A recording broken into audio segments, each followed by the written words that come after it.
Alora, maybe it's better if you just don't come to the wedding. You wouldn't fit in with the crowd anyway, and honestly, I need people there who actually matter. The words hung in the air like smoke, sharp, clean, deliberate. I looked up from my plate. Maya was staring at me with that expression she'd perfected over the years, the one that said she pitied me, the one that made it clear I was an inconvenience she'd finally decided to address. We were sitting in Marcello's, one of those restaurants where the lighting is soft and golden, where every table costs more than most people spend on groceries in a month. The kind of place Maya loved because it made her feel important. My name is Alora Bales. I'm 34 years old. I'm a senior portfolio manager for a private equity firm based in Boston. And I've spent the last 12 years building something most people only dream about: financial independence, professional respect, a life I earned entirely on my own. But none of that mattered at this table. Our mother, Patricia, looked down at her wine glass. She swirled it once, twice, like she was considering saying something. She didn't. My father, Richard, cleared his throat and reached for his water. His eyes stayed fixed on the centerpiece, a ridiculous arrangement of white orchids that probably cost $200. Maya's fiancé, Derek, leaned back in his chair. He wasn't even trying to hide the smirk. He was enjoying this, watching Maya put me in my place, watching me sit there and take it. I'd always been the invisible daughter, the serious one, the one who disappeared into books and spreadsheets while Maya collected admirers and Instagram followers.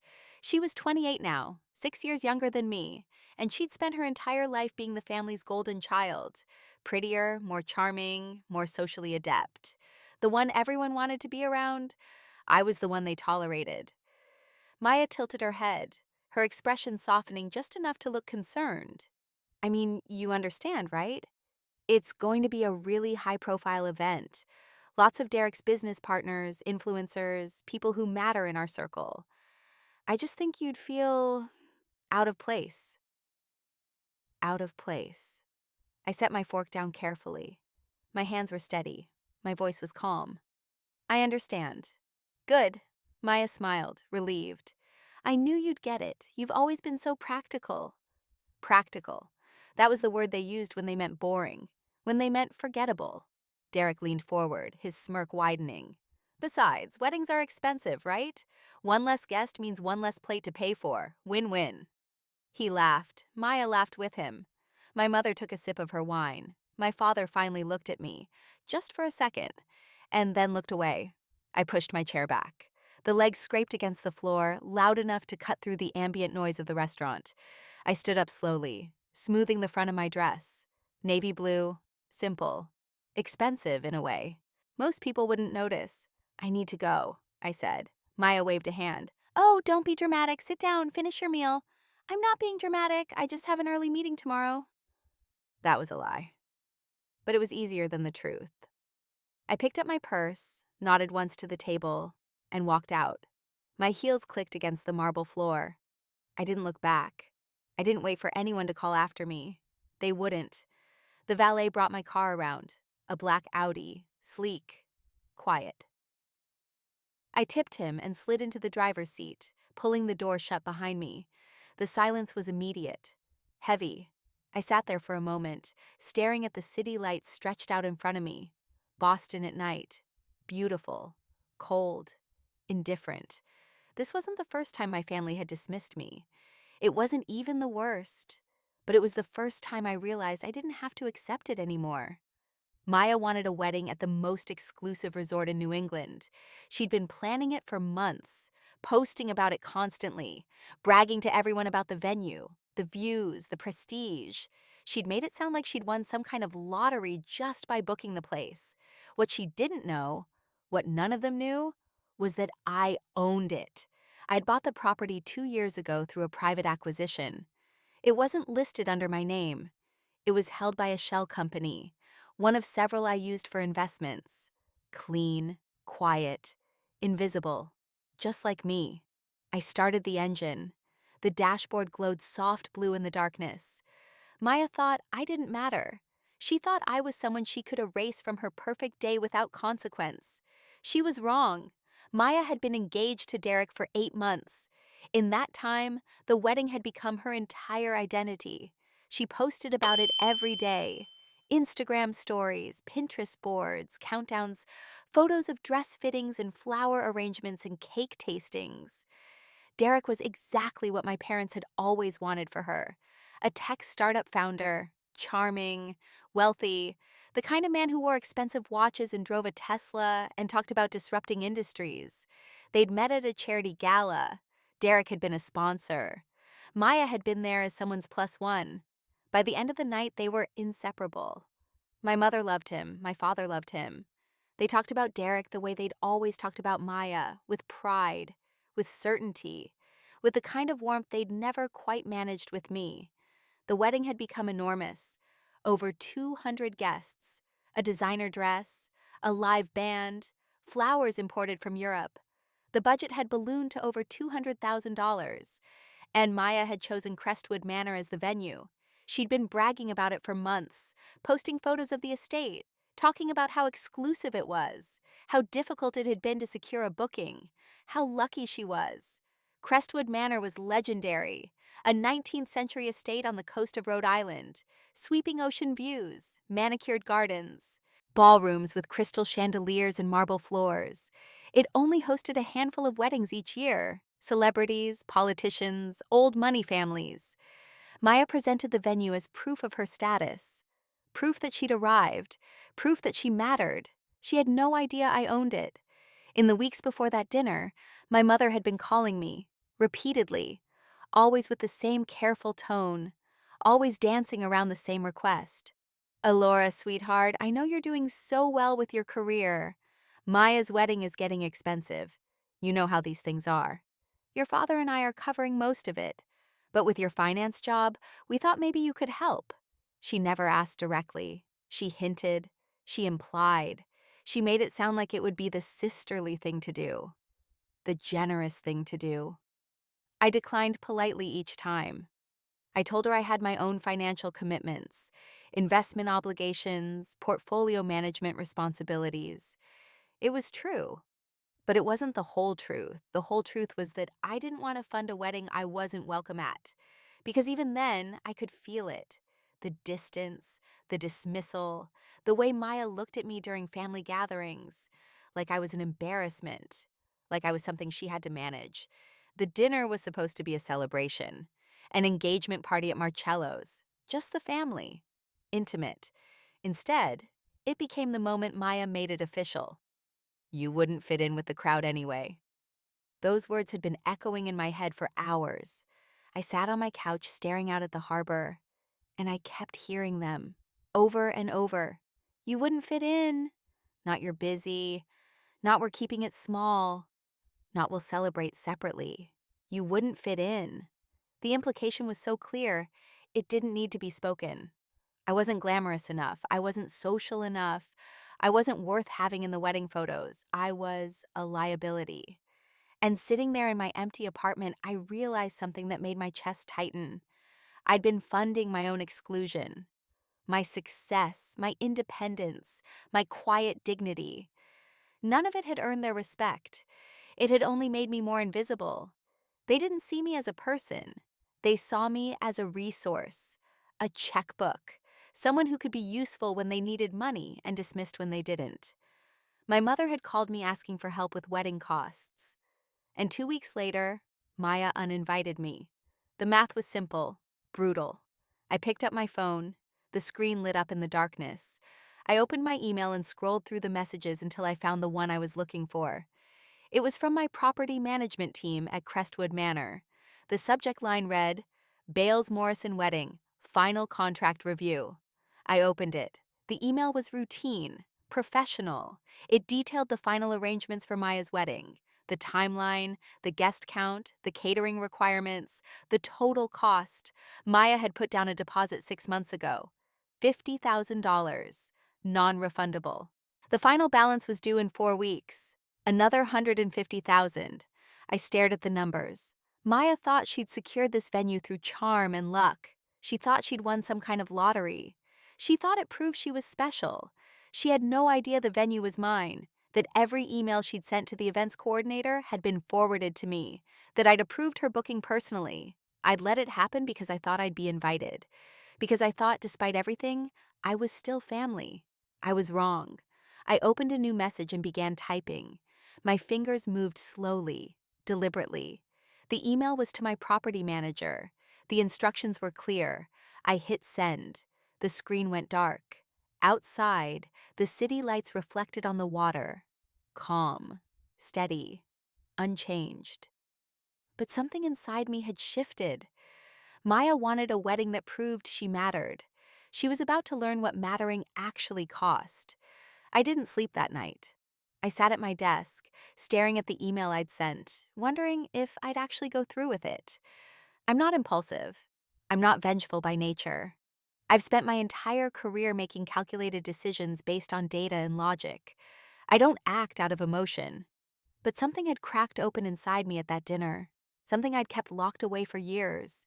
I thought about all the times I'd swallowed my feelings, all the times I'd made myself smaller to avoid conflict, all the times I'd convinced myself that being the bigger person meant accepting less. And I realized I was tired, tired of being invisible, tired of being dismissed, tired of pretending it didn't hurt. I opened my laptop and pulled up the full contract for Maya's wedding. The event was booked under Derek's company name. Maya was listed as the primary contact. The date was set for 6 weeks from now. Late September, peak fall foliage season on the coast. The total cost was $185,000. That included the venue rental, catering for 200 guests, accommodations for 50 overnight guests, and premium services like valet parking, a private chef for the rehearsal dinner, and exclusive access to the estate's wine cellar. A 50% deposit had been paid, $92,500, non-refundable. The balance was due 2 weeks before the event. I reviewed the cancellation policy I'd approved when I acquired the property. It was strict but standard in the luxury hospitality industry. Full refund if canceled 60 days out. 50% refund if canceled 30 days out. Zero refund if canceled within 2 weeks of the event. The policy existed to protect the venue from last-minute cancellations that would leave the property empty during prime booking season. It was business, nothing personal, but now it felt very personal. I sat with the decision for 3 days. I didn't act immediately. I'm not that person. I considered the consequences. My parents would be devastated, extended. Family would take sides. There would be fallout, anger, blame. But I also thought about Maya's face at that dinner, the casual cruelty, the complete lack of remorse, the ease with which she'd erased me from her life. You wouldn't fit in with the crowd anyway. She hadn't hesitated. She hadn't apologized. She'd simply stated it as fact. I thought about my mother's phone calls asking for money. I thought about the years of being overlooked, undervalued, dismissed. And I thought about the fact that none of it would ever change. My family would never see me, never value me, never treat me as an equal. Not because I hadn't earned it, but because they decided I didn't matter. And I was done trying to prove otherwise. What solidified my decision wasn't anger. It was clarity. For the first time in my life, I saw the situation exactly as it was. No excuses, no rationalizations, no false hope that things would get better. They wouldn't, and I didn't have to accept it anymore. I decided I wouldn't cancel the wedding outright. That would be too obvious, too crude, too easy to blame on vindictiveness. Instead, I'd let it proceed exactly as planned. Until it couldn't. I'd wait for the perfect moment, the moment when intervention would be most devastating and most justified. I'd use the very rules and systems I'd built to demonstrate exactly what happens when you dismiss the wrong person. I wasn't doing this for revenge. Revenge is messy, emotional, irrational. I was doing this for clarity. Maya wanted me gone from her life? Fine. But she'd learned that dismissing people has consequences, especially when those people hold the keys to everything you think you've secured. I opened a new email to my property management team. The message was brief, professional. Proceed with all wedding preparations as normal for the Bales Morrison event. Maintain complete confidentiality regarding ownership structure. Flag any issues or special requests directly to my personal email. Do not discuss this booking with anyone outside the immediate event coordination team. I read it twice. Then I hit send. The response came back within an hour. Understood. Will proceed as directed. I closed my laptop and walked to the window. The harbor was dark. A few boats moved slowly across the water, their lights reflected on the surface. I felt calm, steady. I didn't know what would happen next. I didn't know if I'd actually go through with it or if I'd lose my nerve at the last second. But for the first time in my life, I felt like I was the one holding the power. And if you've ever felt invisible in your own family, if you've ever been dismissed by the people who were supposed to love you most, then maybe you understand why I couldn't just let this go. Stay with me. I think you'll want to see how this unfolds. And if this story resonates with you, if you've ever been the overlooked one, hit that like button and subscribe. Because we're just getting started. 2 weeks passed. I heard nothing from my family, no apology, no follow-up, no acknowledgement of what had happened at that dinner. My mother sent a brief text on a Thursday afternoon. Hi, sweetheart. Hope you're feeling better. Love you. Feeling better. As if I'd been sick. As if I'd left that restaurant because of a headache or a stomach bug. Not because my sister had publicly uninvited me from her wedding. I didn't respond. My father didn't reach out at all. Maya's Instagram continued its wedding countdown. Every day there was something new. Photos of dress fittings, cake tastings, flower arrangements, venue tours, tours of my property. She'd post photos of the grounds at Crestwood Manor, the gardens, the ballroom, the ocean views. She'd caption them with things like, "Can't believe this is where I'm getting married," and "Dreams really do come true." Her followers ate it up. Thousands of likes, hundreds of comments, people congratulating her, people saying how lucky she was, people asking how she'd managed to book such an exclusive venue. She had no idea. I threw myself into work. It was easier than thinking about my family, easier than sitting with the hurt. I closed a major deal that week, a portfolio restructuring for a manufacturing company. $12 million, 3 board meetings, endless negotiations. My colleagues noticed I was more focused than usual, more intense. James, one of my associates, stopped by my office on a Friday afternoon. He leaned against the doorframe, arms crossed. "You okay?" I looked up from my laptop. "I'm fine. Why?" "You've been here until midnight every night this week. Big deal closing." "Yeah." He studied me for a moment. "Just checking." I smiled. "I appreciate it. But I'm fine." It wasn't entirely a lie. I felt strangely calm, strangely certain. I'd made a decision. And once I make a decision, I don't second guess it. I began monitoring the wedding preparations through my property management reports. They came to my email every Monday, detailed updates on every event scheduled at Crestwood Manor. Maya had made several demanding requests over the past few weeks. She wanted specific floral arrangements, white peonies and garden roses, imported from the Netherlands, $3,000. She wanted custom menu changes, a tasting menu for the reception, 7 courses, paired wines, $4,500. She wanted upgraded accommodations for her bridal party, the estate's premium suites, ocean views, private balconies, $12,000. She wanted extended access to the venue's private beach for a sunrise photo shoot the morning after the wedding, $2,000. Each request was granted, processed professionally, billed accordingly. The total cost climbed to $198,000. Maya's social media presence became increasingly elaborate. She wasn't just posting about the wedding anymore. She was building a narrative. She described Crestwood Manor as the most exclusive resort in New England. She called it impossible to book.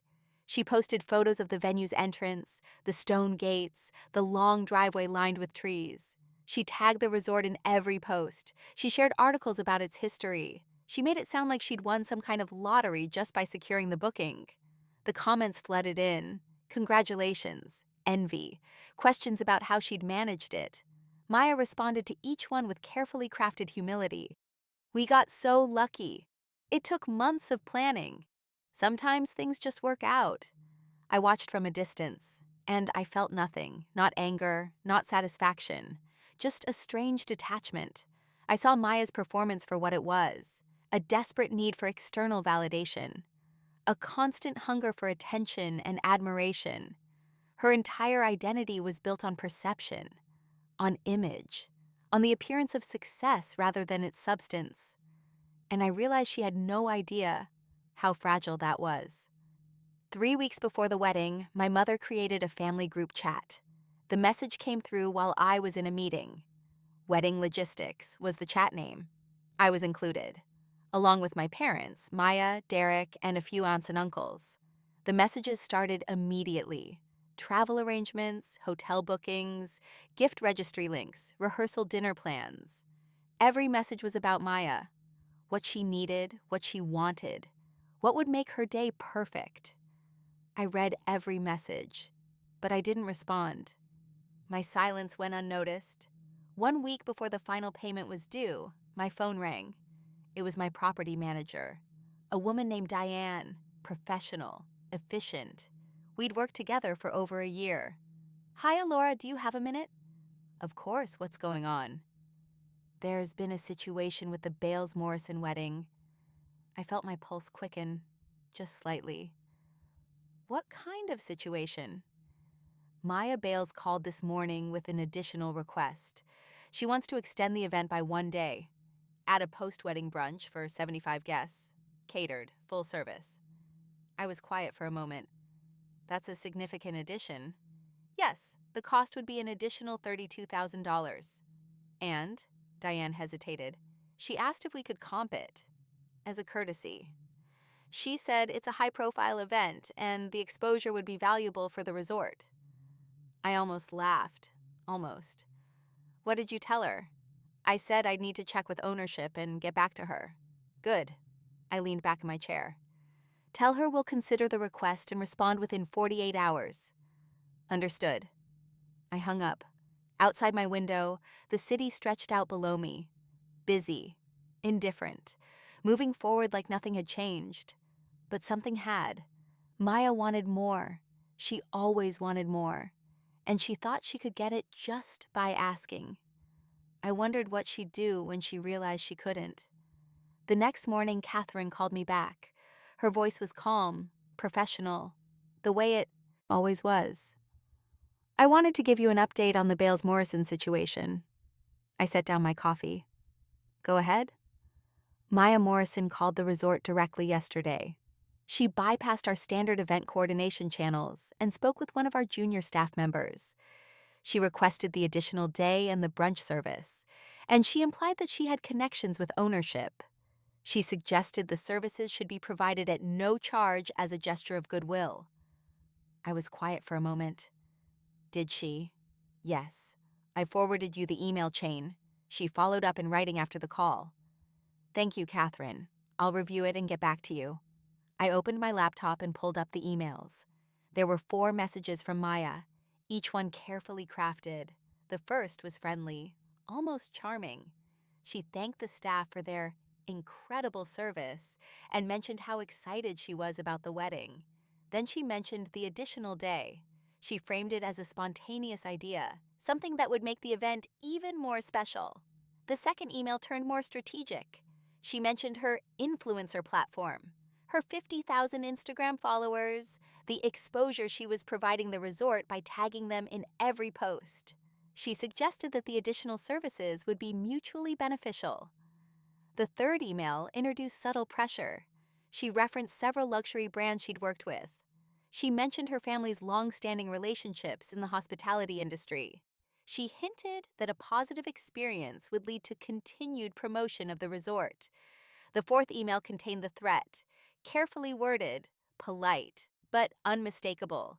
She noted that social media can be unpredictable and that guest experiences are often shared widely.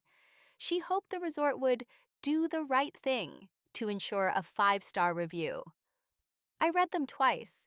My expression didn't change. Then I called Catherine back. I've reviewed the emails. And? Respond professionally. Tell her the additional services can absolutely be arranged. Send her a revised contract with the updated pricing. $32,000, standard rates, no exceptions, no discounts. Payment due within 48 hours to secure the date. Catherine was quiet for a beat. Understood. And Catherine, make sure the response comes from the events team. Keep it polite, keep it professional, but make it clear that ownership has reviewed the request personally. Will do. I hung up and went back to my coffee. It had gone cold. An hour later, Catherine called again. Maya Morrison just called back. She's angry. What did she say? She demanded to speak with whoever's in charge. She said she shouldn't have to pay for the additional day. She name-dropped several people, society figures, old money families. She mentioned her family's connections to luxury hospitality brands. Then she threatened to cancel the entire wedding if we don't honor her request. What did you tell her? I explained that the resort's policies are non-negotiable, that ownership has reviewed the request personally and the pricing stands. I also reminded her that if she wishes to cancel, she should review the cancellation terms in her original contract. I smiled, just slightly. How did she respond? She hung up. Good. Let me know if she calls back. She didn't call back, not that day. Because Maya couldn't cancel. She couldn't afford to. The wedding was 3 weeks away. Invitations had been sent to 200 people. Deposits had been made with florists, caterers, photographers. Her entire social media narrative was built around this venue. Canceling would be a public humiliation far worse than paying an additional $32,000. She was trapped, and she knew it. That evening, my phone rang. My mother's name appeared on the screen. I stared at it for a moment before answering. Hi, Mom. Alora. Hi, sweetheart. Her voice was strained, carefully controlled. Do you have a minute? Sure. I wanted to talk to you about something. Maya's been having some trouble with the wedding venue. Apparently, they're being very rigid about pricing, very unreasonable. I didn't say anything. She asked if we knew anyone in luxury hospitality who might be able to put in a word, someone who could help smooth things over. And I thought of you. With your finance background, you must have connections in that world. The irony was almost funny. My mother was asking me to help Maya, the daughter who'd uninvited me from her wedding. She wanted me to use my connections to secure special treatment at a property I owned. What exactly is Maya asking for? I kept my voice neutral. She wants to add an extra day to the event, a brunch for her guests. But the resort is charging her an additional $32,000. It seems excessive. That sounds like standard pricing for a luxury venue. I know, but Maya was hoping they'd make an exception, given the exposure she's providing them, the promotion. Mom, I don't think I can help with that. Silence on the other end. Are you sure? It would mean a lot to Maya, and to the family. I'm sure. Maya will figure it out. My mother sighed. I understand, I just thought I'd ask. Is there anything else? No. I just hope you'll try to be supportive, Alora. I know things have been tense, but Maya's your sister. This is an important time for her.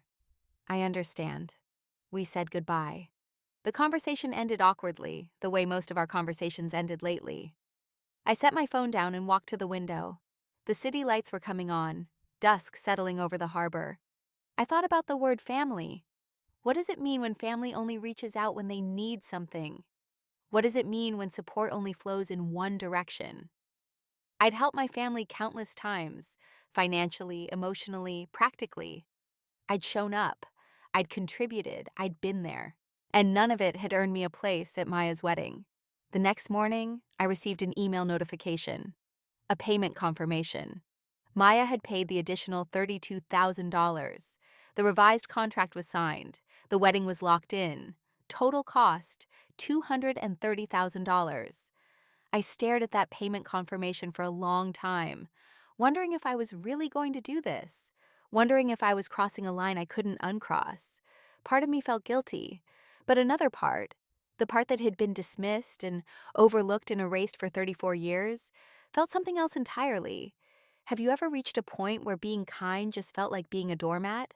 where setting a boundary felt like the only way to survive. I'm curious what you would do in my position. Let me know in the comments. 2 weeks before the wedding, Maya's social media went into overdrive. Every day there was something new: dress alterations, hair and makeup trials, bridesmaids' gift unboxings, photos of champagne bottles and flower arrangements, and handwritten place cards. She posted a photo of Crestwood Manor's grand staircase, the marble steps, the crystal chandelier hanging above. The caption read, "Can't believe this is really happening. Dreams do come true when you refuse to settle for anything less than perfect." 3,000 likes in an hour. I didn't seek out her posts, but I saw them. The way you see things that exist in your peripheral vision. Background noise you can't quite tune out. What struck me most was how much of Maya's identity was performance. Every moment curated, every image filtered, every caption crafted for maximum impact. And beneath it all, I sensed something desperate, a need to prove something to someone, constantly. The family group chat continued its flurry of logistics. My mother coordinated travel arrangements. My father discussed golf outings with Derek's father. Aunts and uncles chimed in with excitement about the rehearsal dinner, the ceremony, the reception. I stayed silent, a ghost in the conversation. No one asked why I hadn't responded. No one seemed to notice I was there at all. Catherine sent me regular updates on the wedding preparations. Everything was proceeding smoothly. The catering team was confirmed. 200 dinners, 7 courses, wine pairings for each. The floral arrangements were being prepared. White peonies and garden roses, imported from the Netherlands. Thousands of stems. The accommodations for 50 overnight guests were ready. Premium suites, ocean views, turn-down service. The weather forecast was perfect. Mid-70s, clear skies, light breeze off the water. From a professional standpoint, it was going to be a flawless event. 1 week before the wedding, the final payment was due. $115,000, the balance on a $230,000 contract. I watched the deadline approach with quiet attention. I knew Maya and Derek had been stretching their budget. I'd seen the signs, the loan applications that ran through standard credit checks, the payment delays, the requests for extended deadlines. This wedding wasn't just a celebration. It was a financial commitment that would affect them for years. Through Catherine's reports, I learned more about Derek. He'd been increasingly involved in the planning over the past few weeks, calling the resort, making demands, requesting changes. He'd revealed himself to be exactly what I'd suspected: entitled, dismissive, condescending. Catherine mentioned that he referred to the staff as the help, that he made comments about what we're paying for this place, that he'd complained about everything from the thread count on the linens to the brand of champagne in the welcome baskets. He treated people the way Maya treated me, like they were beneath him, like they existed to serve him. On the deadline day, I checked my email every hour. The payment needed to arrive by 5 p.m. After that, the contract terms allowed for cancellation with full forfeiture of all deposits and payments made. At 4:47 p.m., the notification came through. Payment received, $115,000. I stared at the confirmation email. My chest felt tight. Part of me was relieved they'd made it. Part of me was disappointed. And underneath it all was a growing certainty that what I was about to do was necessary. I thought about the cancellation policy I'd approved when I acquired the property. It wasn't arbitrary. It was designed to protect the business from last-minute cancellations that would leave the venue empty during peak season. That would mean lost revenue, unpaid staff, wasted resources. It was a standard industry practice, enforced by every luxury resort in the country. If I enforced it now, I wasn't being vindictive. I was being consistent. I wasn't creating the rules. I was simply applying them. I made my final decision then, sitting at my desk, looking out at the harbor. I wasn't going to cancel the wedding. I was going to let Maya cancel it herself. All I had to do was reveal the truth at the right moment. The moment when cancellation was no longer financially viable, when the humiliation would be public, when the consequences would be irreversible. I opened my laptop and navigated to the Crestwood Manor booking system. I created a reservation under my personal name, not my corporate identity, just Alora Bales. I requested a suite overlooking the ocean, far from the main event spaces, away from the ballroom and the gardens and the ceremony site. Check in 2 days before the wedding. Check out the day after. I was going to be there, in my own property, watching my sister's wedding unfold or collapse. 3 days before the wedding, I packed a small suitcase, simple clothes, comfortable shoes, a book I wouldn't read. I told my assistant I was taking a long weekend. Personal time. She didn't ask questions.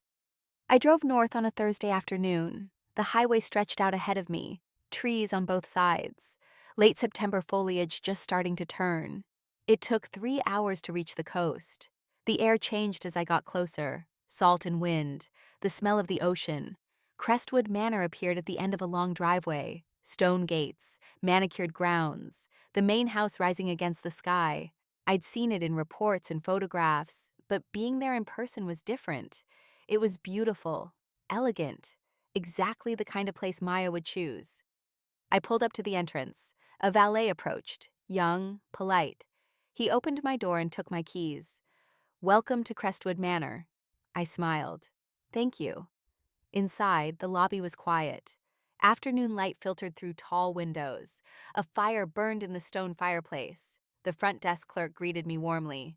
"Checking in?" "Yes, Alora Bales." She typed into her computer. "Of course, Ms. Bales, we have you in the Ocean View Suite, top floor, private balcony." "Perfect." She handed me a key card. "Is there anything else we can do for you during your stay?" I looked at her for a moment. She had no idea who I was. No idea I owned the building she worked in. "No," I said. "I'm just here to relax." I left Boston early on a Friday morning. One suitcase, my laptop, a book I probably wouldn't read. The drive to Rhode Island took 90 minutes. I followed the coastline south through historic towns and scenic overlooks, past harbors filled with sailboats, past beaches where families were setting up for the day.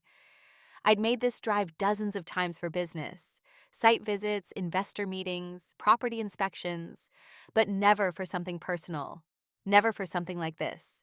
Crestwood Manor appeared at the end of a long driveway. Stone gates opened automatically as I approached. Trees lined both sides of the road, their branches forming a canopy overhead.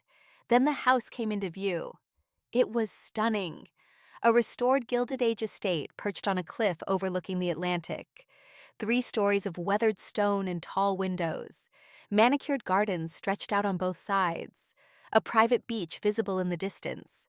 I'd fallen in love with it the moment I saw the acquisition proposal 18 months ago. It wasn't just a good investment, it was a piece of history. A place that deserved to be preserved. I pulled up to the main entrance. A valet opened my door and took my keys. I handed him a 20 and walked inside. The lobby was exactly as I remembered from the renovation plans.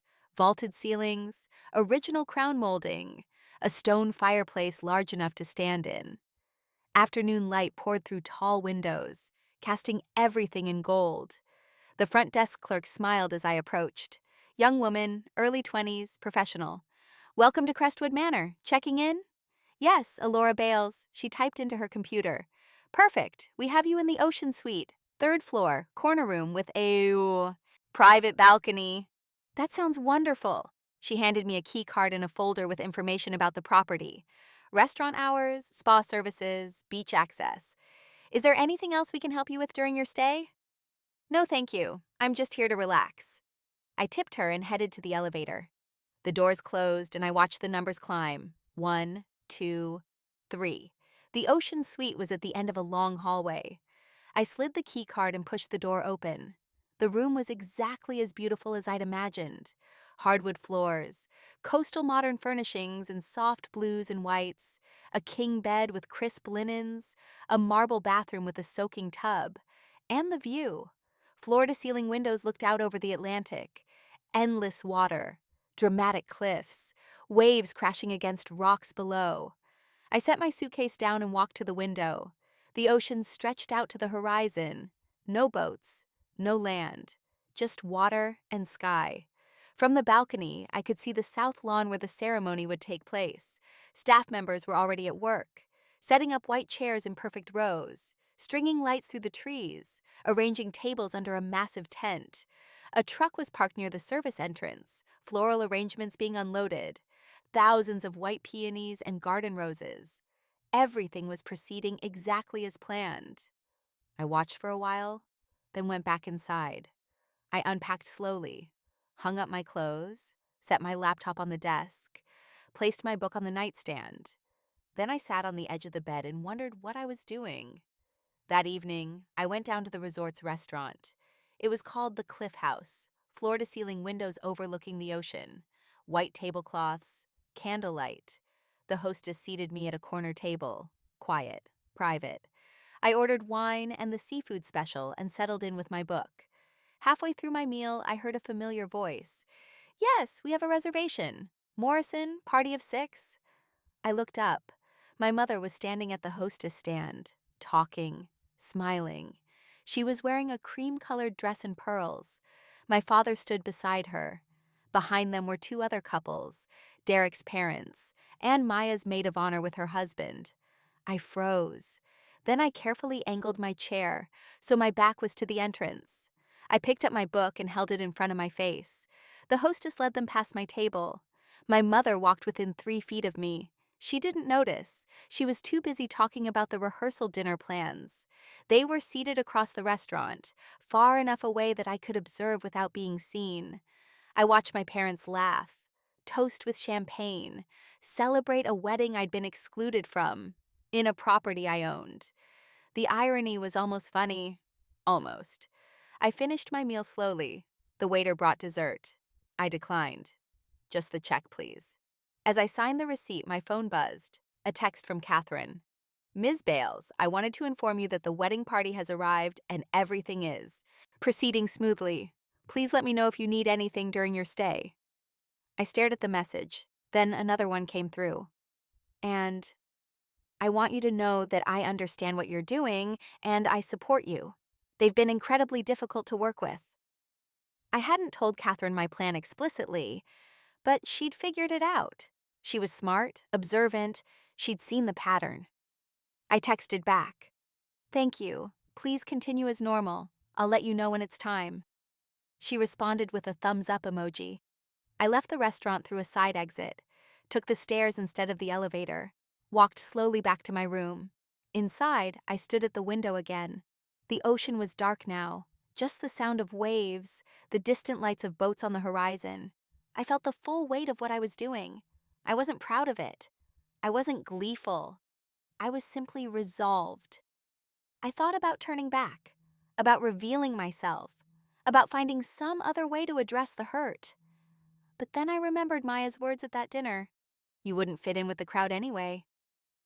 That night, lying in bed with the ocean sound drifting through my open balcony door, my phone lit up with a notification. Maya had posted to Instagram a photo of the resort at sunset, the sky pink and orange, the ocean reflecting the light. The caption read, "The calm before the best day of my life, 48 hours until I marry my best friend in the most beautiful place on earth." 2,000 likes already. I read it twice. Then I set my phone down and closed my eyes. I woke early the next morning, the day before the wedding. The sky was just beginning to lighten over the ocean. I put on yoga pants and a hoodie and went down to the beach. The air was cool. The sand was damp under my feet. A few other guests were out walking. I nodded politely as we passed. Just another woman enjoying the scenery. Unremarkable. Invisible. Back in my room, I showered and made coffee. Then I stood on my balcony and watched the wedding party arrive. Luxury cars pulled up to the main entrance one after another. BMWs, Mercedes, a Tesla. Bridesmaids spilled out in matching athleisure, squealing and hugging. Groomsmen unloaded luggage and coolers full of beer. Maya arrived mid-morning in a white Range Rover. She stepped out wearing oversized sunglasses and a flowing sundress. Her hair was perfect. Her smile was radiant. She looked every bit the bride-to-be. The rehearsal was scheduled for 4 p.m. on the South Lawn. I positioned myself in the resort's library, a quiet room on the second floor with large windows overlooking the ceremony space. I sat in a leather chair with a book I wasn't reading and watched the scene unfold below. My mother was everywhere, fussing over Maya's hair, straightening Derek's tie, directing the wedding planner with the authority of someone who thought she was in charge. My father stood to the side, hands in pockets, looking vaguely uncomfortable the way he always did at social events. The bridesmaids posed for photos. The groomsmen joked and laughed. It was a perfect tableau of a happy family. Except I knew the truth. Maya was radiant. She moved through the rehearsal with confidence, laughing at the right moments, tearing up when the officiant described the ceremony, playing the role of the perfect bride. I watched my sister and felt a strange mixture of emotions. Resentment, yes, but also something like pity. Maya's entire identity was wrapped up in this performance, in being seen, in being admired, in being envied. What would she be without it? The rehearsal dinner was held in the resort's main dining room, a private event for 40 guests. I'd planned to avoid it entirely, but curiosity got the better of me. I went down to the bar. It was adjacent to the dining room, separated by decorative glass panels. You could see through them if you knew where to look. I ordered a martini and positioned myself at the end of the bar. From there, I had a partial view into the dining room. I could see my family, my parents at the head table, Maya and Derek beside them, bridesmaids and groomsmen filling the other tables. The toasts began. My father stood first. His voice was muffled through the glass, but I could see his expression. Pride, warmth. He raised his glass and everyone followed. My mother dabbed at her eyes with a napkin. Derek's father stood next. He made a joke that got loud laughs. Something about marriage and golf. Classic. Then Maya stood. She said something I couldn't hear, but everyone was smiling, nodding. She had her hand on Derek's shoulder. Her smile was luminous. No one mentioned me. No one acknowledged my absence. I sipped my martini and watched. Maya raised her glass and said something that made the entire room laugh. Then she leaned into Derek and kissed him. Everyone applauded. It was a perfect moment, the kind that would be remembered and retold for years. And I realized that this was what Maya had always wanted. To be the center of attention, to be celebrated, to be loved publicly and loudly. She'd built her entire life around it. Sitting in that bar, watching my family celebrate without me, I felt my resolve solidify. I wasn't doing this out of spite. I wasn't doing this to hurt them. I was doing this because I deserved to be seen. I deserved to matter. And if the only way to make my family understand that was to show them the consequences of dismissing me, then so be it. The rehearsal dinner ended around 9. Guests filtered out slowly, laughing, hugging, making plans for tomorrow. I waited until the dining room was empty, then headed back to my suite. As I walked through the lobby, I nearly ran into my mother. She was coming from the elevators, looking tired, her makeup slightly smudged, her expression distracted. Our eyes met. I froze, certain I'd been recognized, but she just smiled, vaguely, the way you smile at a stranger, and walked past. That moment crystallized everything. I wasn't just excluded from the wedding. I was erased. I was so thoroughly invisible to my family that my own mother could look right at me and see a stranger. Back in my suite, I opened my laptop. The screen glowed in the darkness. I composed an email to Catherine. The subject line read, "Tomorrow, 10 a.m." The body of the email contained specific instructions. At 10 a.m., 1 hour before the ceremony was scheduled to begin, Catherine was to inform Maya and Derek that there had been an issue with their contract, something that required immediate resolution with ownership. They were to be brought to the resort's private conference room, and I would be waiting. I read the email 3 times, then I hit send. The whoosh sound seemed louder than usual. I walked out onto my balcony. The night air was cool. The ocean was dark except for the moonlight reflected on the water. Below, the ceremony space was illuminated with string lights, white chairs arranged in perfect rows, the arch decorated with flowers, everything ready.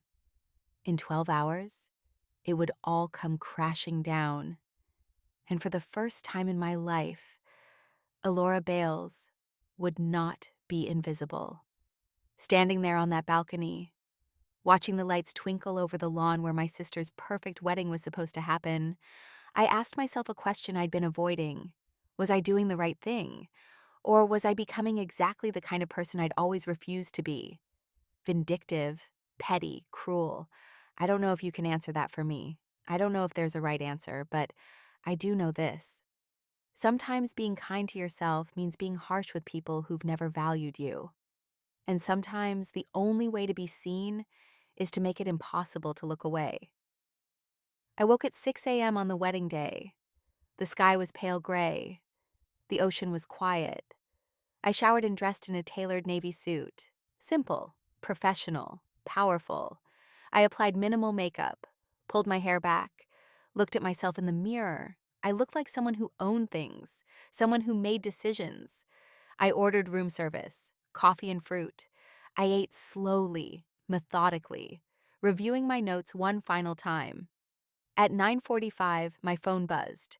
A text from Catherine.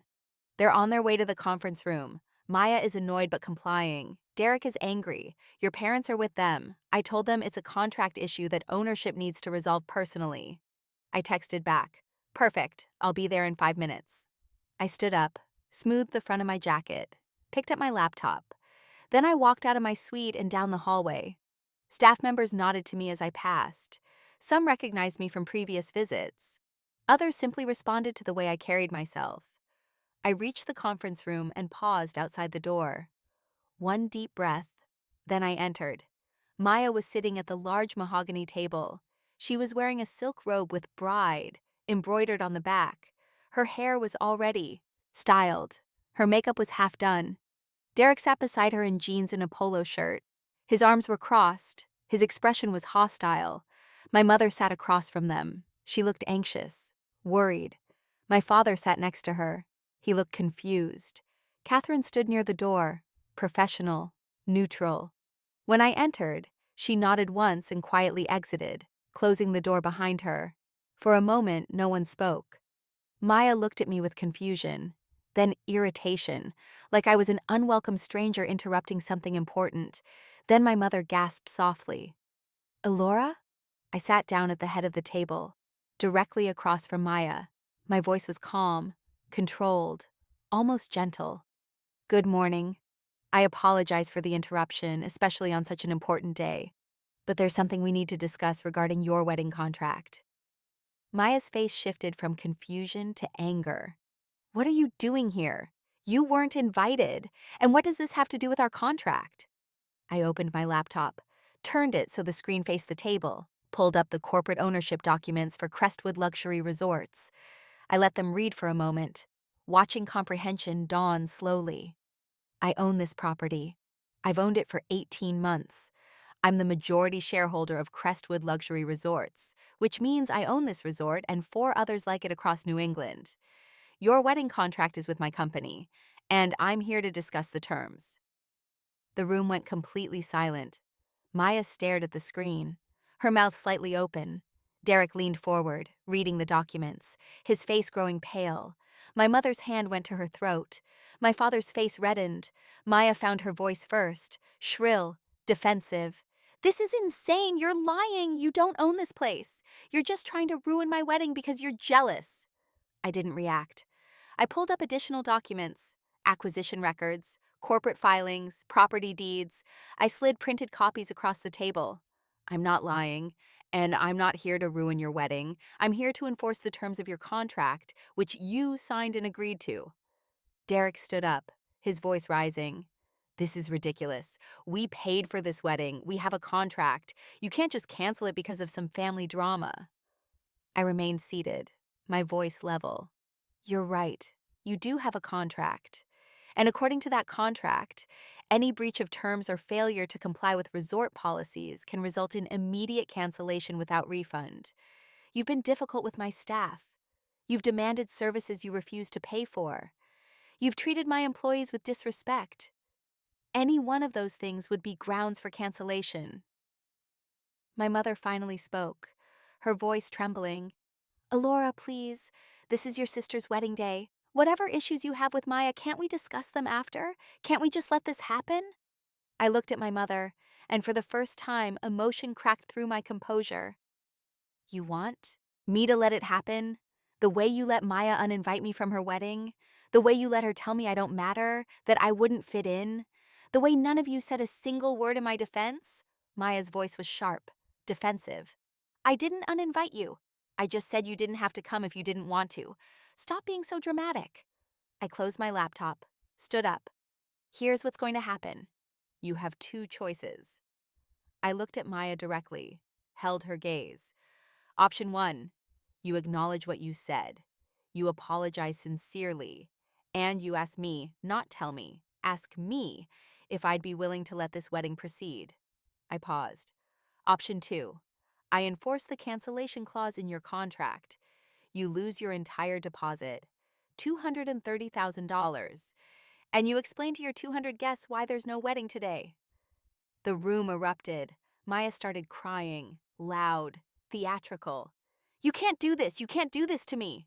Derek started shouting. This is blackmail! This is illegal! I'll sue you! I'll ruin you! My mother was begging. Alora, please, please don't do this. She's your sister. Please. My father sat in stunned silence, staring at me like he'd never seen me before.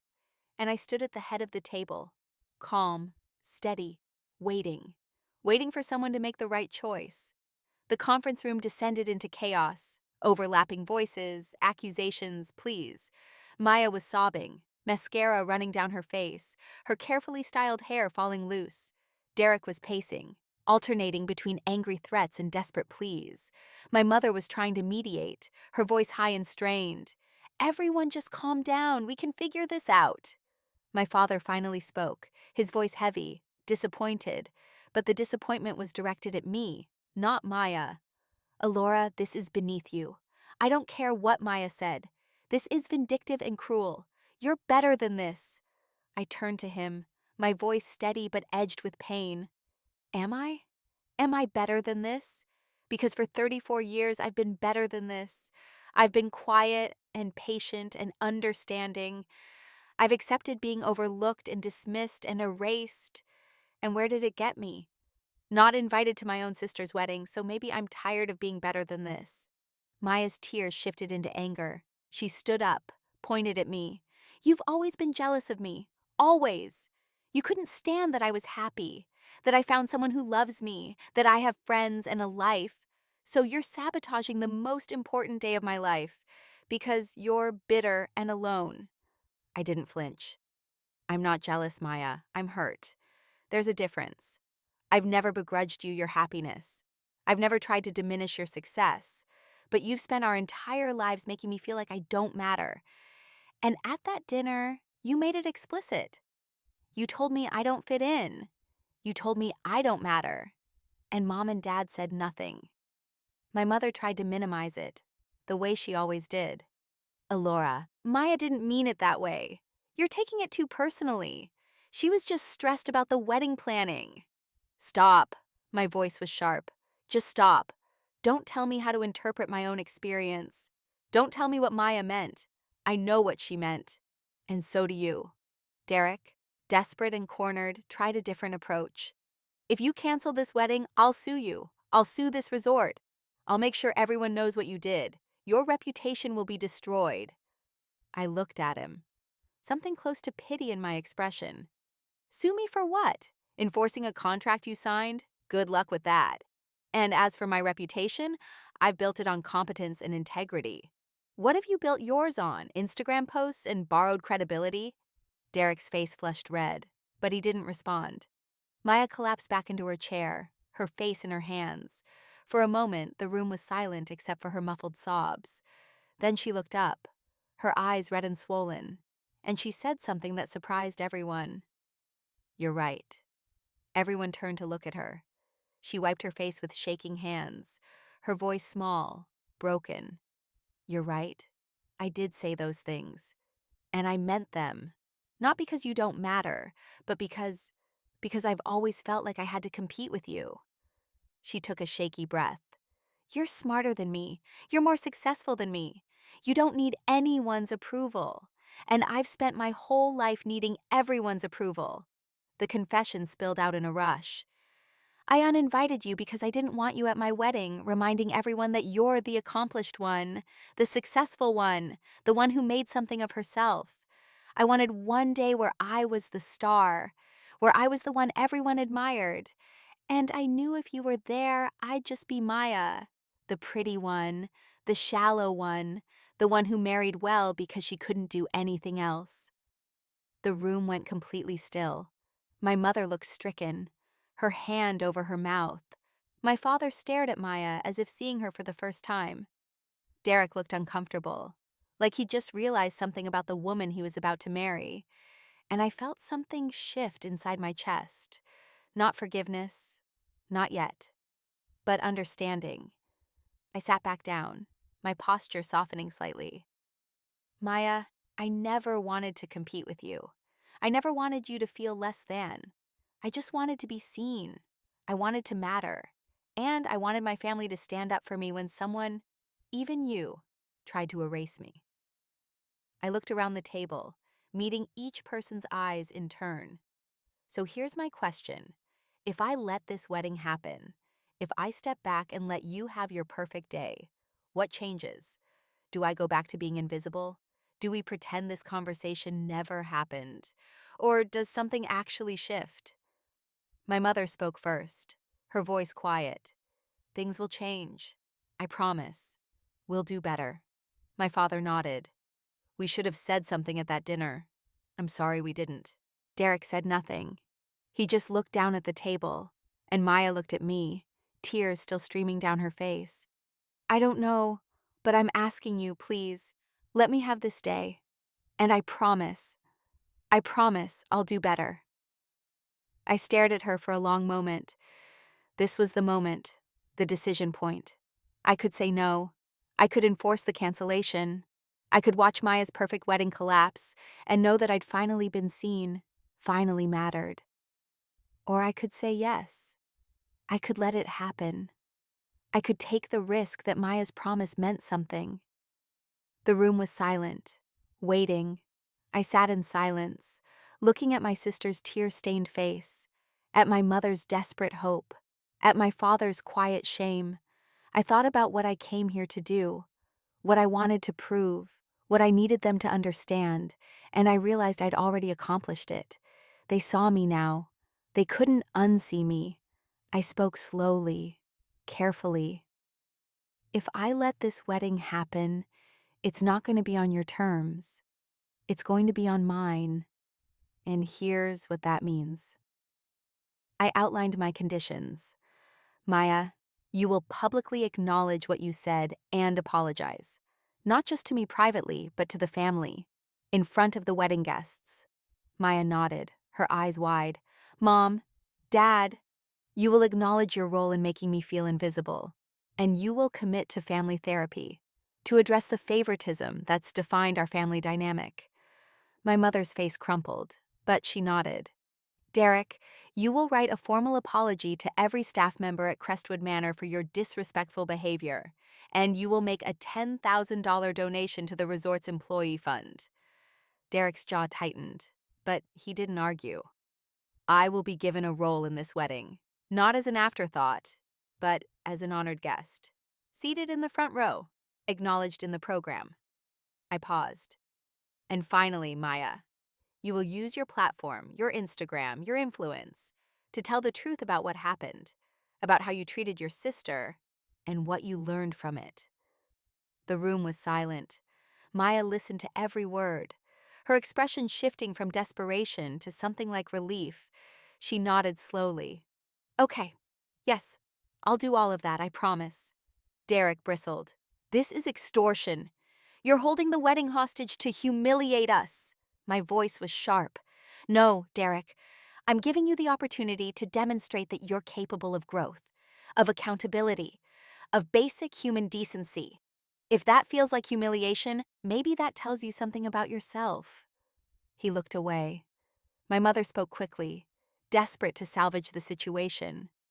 We'll do it. All of it. Alora, thank you. Thank you for giving us this chance. My father hadn't spoken in several minutes. He sat at the table, his hands folded, his expression heavy. Finally, he looked at me. "I'm sorry. I should have said something at that dinner. I should have defended you. I didn't. And that was wrong." It was the first time my father had ever explicitly apologized to me for anything. The words landed with unexpected weight. I felt tears prick at my eyes, but I blinked them back. "Thank you, Dad." I stood, signaling the meeting was over.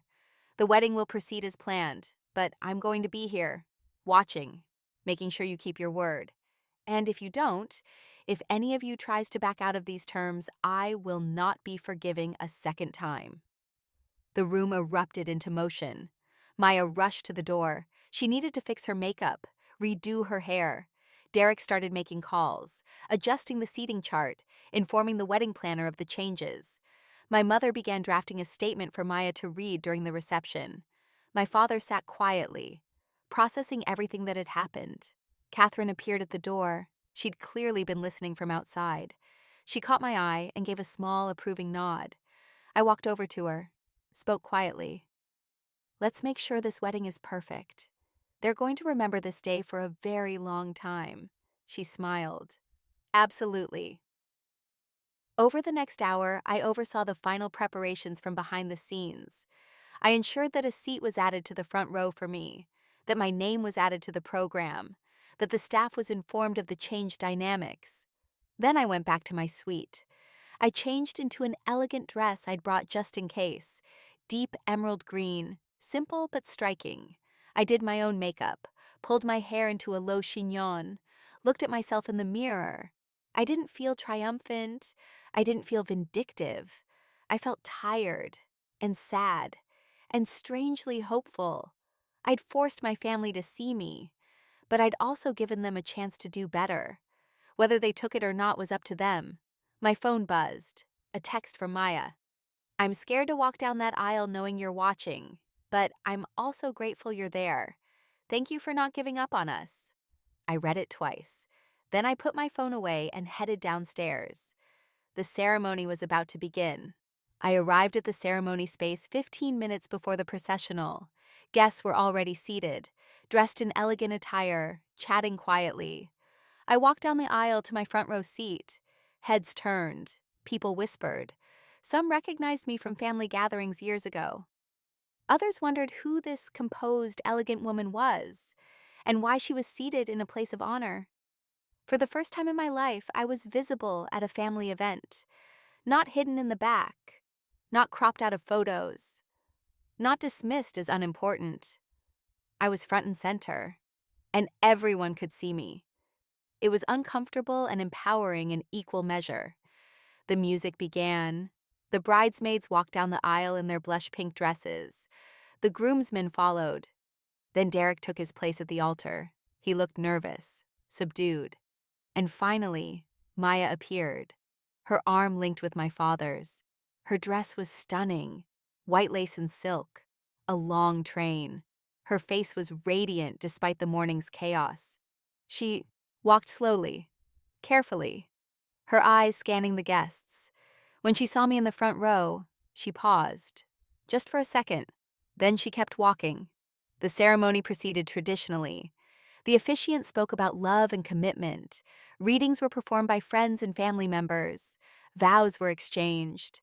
Maya's voice wavered slightly when she promised to honor and cherish Derek. And I wondered if she was thinking about honor, about what it really meant. When Derek recited his vows, he included a line that wasn't in the rehearsal. "I promise to treat everyone in your life with the respect and kindness they deserve." It was clearly directed at me, a public acknowledgement of his earlier behavior. It wasn't much, but it was something.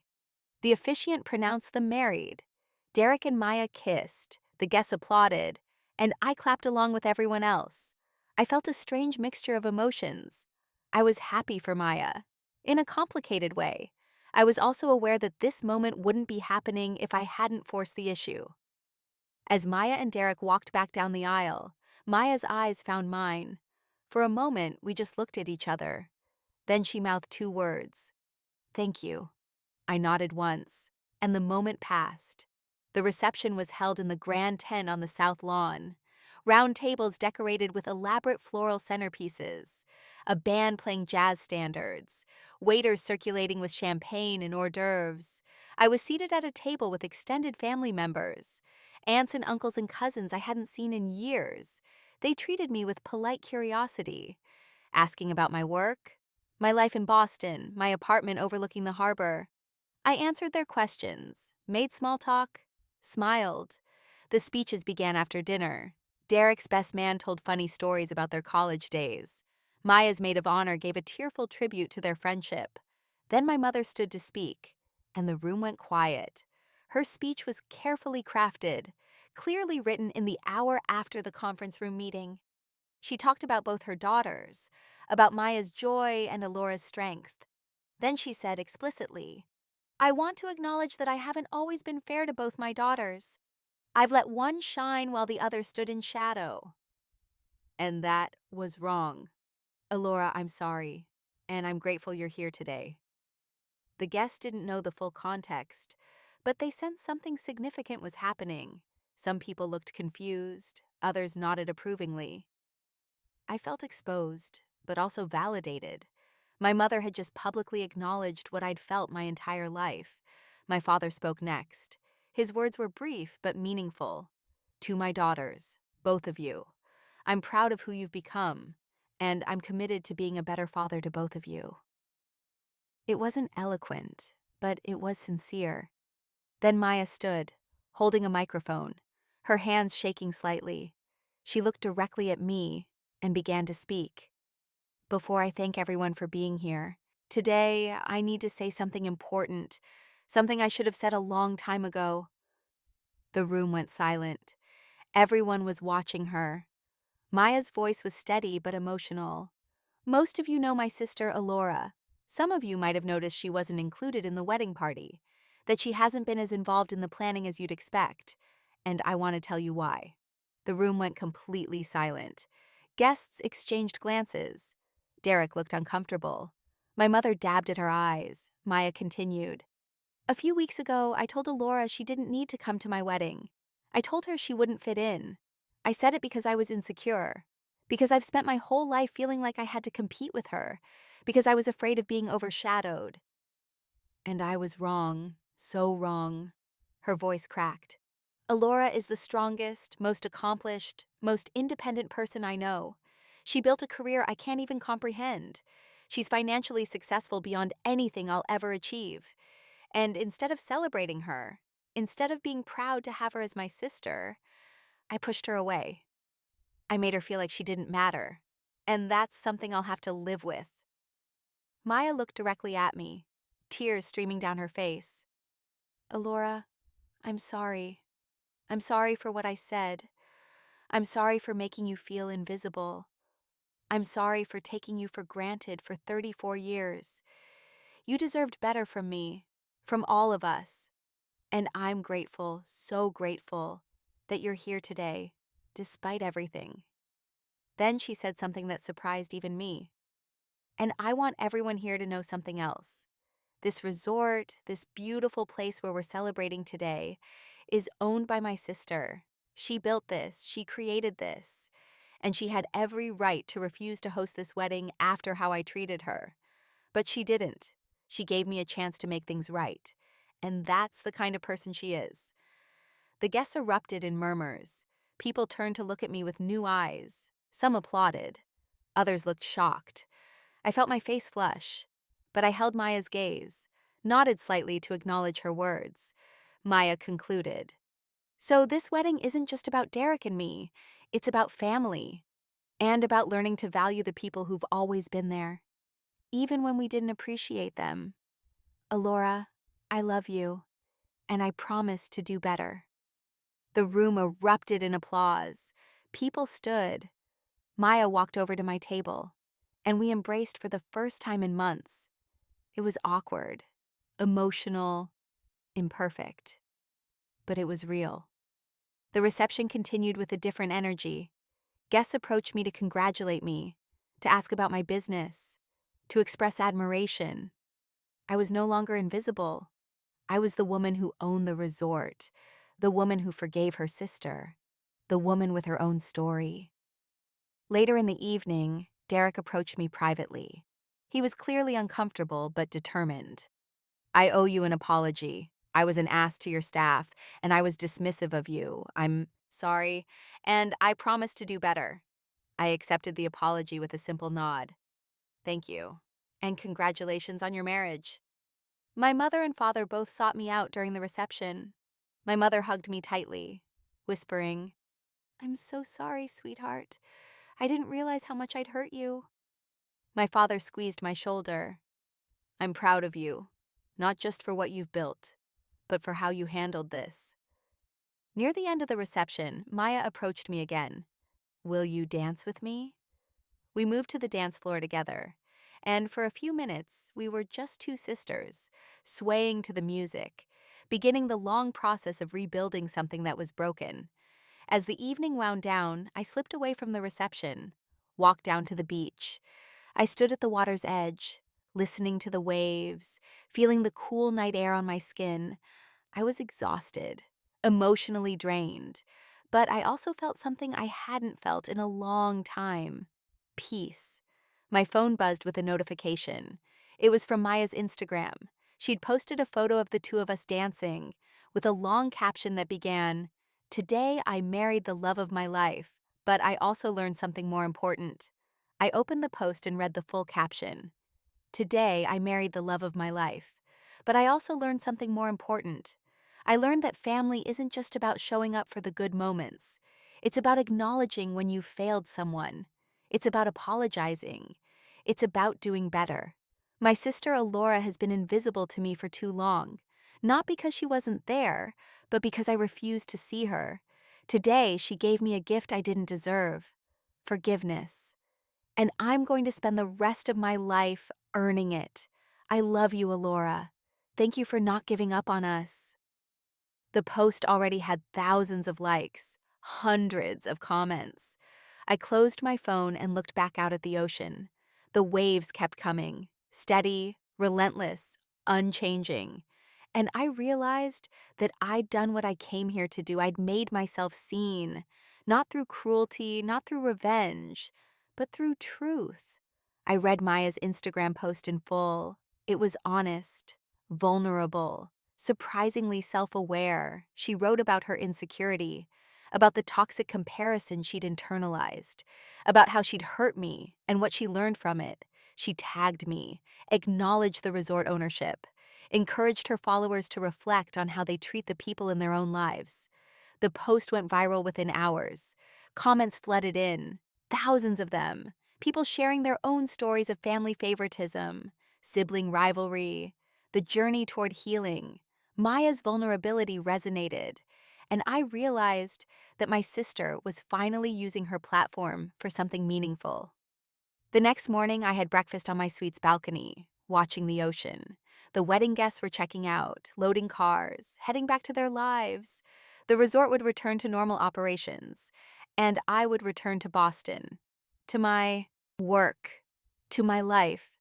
There was a knock on my door. It was Maya, still in her pajamas, her hair messy, her face free of makeup. She looked young, vulnerable, nothing like the polished bride from yesterday. "Can we talk?" she asked. I nodded.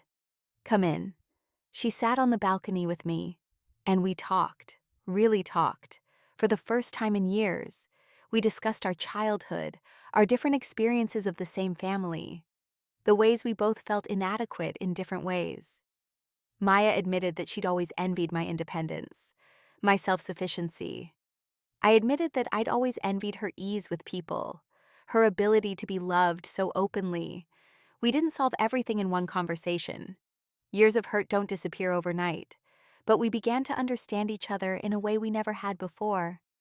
We acknowledged that we were both shaped by the same family dynamics, just in different directions, and we committed to building something better. Before leaving, I met with my parents one more time. We discussed therapy, boundaries, what needs to change. My mother admitted that she'd projected her own insecurities onto us, favoring Maya because she reminded her of her younger self. overlooking me because my competence was intimidating. My father admitted that he'd defaulted to my mother's lead, that he hadn't advocated for me the way he should have. It wasn't a perfect resolution, but it was honest, and it was a beginning. I checked out of the resort in the early afternoon. Catherine walked me to my car. "You handled that with more grace than I would have," she said. "I hope they appreciate what you gave them." I smiled. I didn't do it for them. I did it for me. I needed to know I could stand up for myself and still choose compassion.